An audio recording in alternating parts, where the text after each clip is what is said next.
Ta'kidlangandek, Markaziy Osiyo davlatlarining ekologik diplomatiyasi tizimli va izchil tus olib, sifat jihatdan yangi bosqichga ko'tarilmoqda.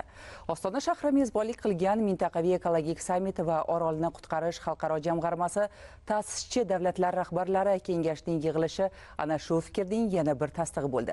Prezidentimiz ushbu anjumanlarda nafaqat mamlakatimiz, balki Markaziy Osiyo xalqlari taraqqiyoti va farovonligiga xizmat qiluvchi tashabbuslarni ilgari surdi. Davlatimiz rahbarining Markaziy Osiyoning toza havosi davlatlararo konsorsiumini ta'sis etish, Markaziy Osiyo yashil savdo yo'lagini shakllantirish, mintaqamizning yagona investitsiya portfelini va atrof muhit o'zgarishlarining yagona atlasini yaratish, Markaziy Osiyo qizil kitobini ishlab chiqish, 2027-yilda O'zbekistonda Butunjahon yoshlar iqlim forumini o'tkazish kabi takliflari mintaqaviy ekologik sammit ishtirokchilari e'tirofiga sazovor bo'ldi. Orolni qutqarish xalqaro jamg'armasi ta'sischi davlatlari rahbarlari kengashi majlisida O'zbekiston yetakchisi mazkur tuzilmaga raislikning ustuvor yo'nalishlarini belgilab berdi. Prezidentimiz nutqida jamg'armaning faoliyatini rivojlantirish va modernizatsiya qilish, uning kun tartibida maslahat uchrashuvlari qarorlari bilan uyg'unlashtirish, dastur va loyihalar samaradorligini oshirish, ta'sirchan moliyalashtirish vositalaridan foydalanish, boshqa mintaqaviy tuzilmalar o'rtasida faol hamkorlikni yo'lga qo'yish, suv borasidagi ko'p asrlik an'analarni qayta tiklash singari 6 ta dolzarb taklifni olg'a surdi. Sammitlar davomida o'rtaga tashlangan mana shunday ustuvor ekologik maqsadlar, qabul qilingan muhim hujjatlar ahamiyati xorijiy va mahalliy ekspertlar tomonidan yuqori baholanmoqda.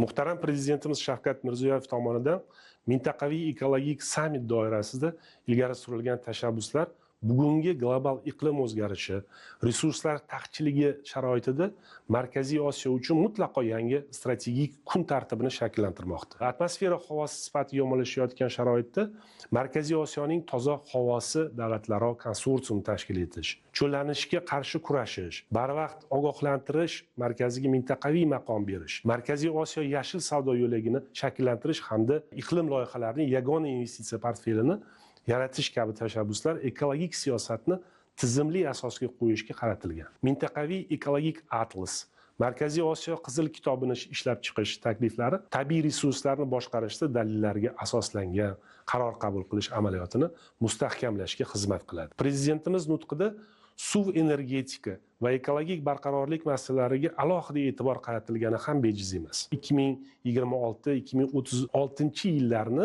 Markaziy Osiyoda suvdan oqilona foydalanish bo'yicha amaliy harakatlar 10 yilligi deb e'lon qilish tashabbusi mintaqada resurslar boshqaruvini yangi bosqichga olib chiqishga qaratiladi. Kelajak suvi mintaqaviy dastur orqali aholi va iqtisodiyot tarmoqlarida suvdan samarali foydalanish ko'nikmalari shakllantirish masalasi ilgari surilmoqda. Bu esa ekologik muammolarni faqat infratuzilmaviy yechimlar bilan emas, balki ijtimoiy, madaniy yondashuvlar orqali hal etish zarurligini ham ko'rsatadi. Xulosa qilib aytganida, ilgari surilgan tashabbuslar ekologik siyosatni iqtisodiy taraqqiyot bilan uyg'unlashtirish orqali mintaqada mutlaqo yangi hamkorlikka asoslangan barqaror rivojlanish modelini shakllantirishga qaratilgan.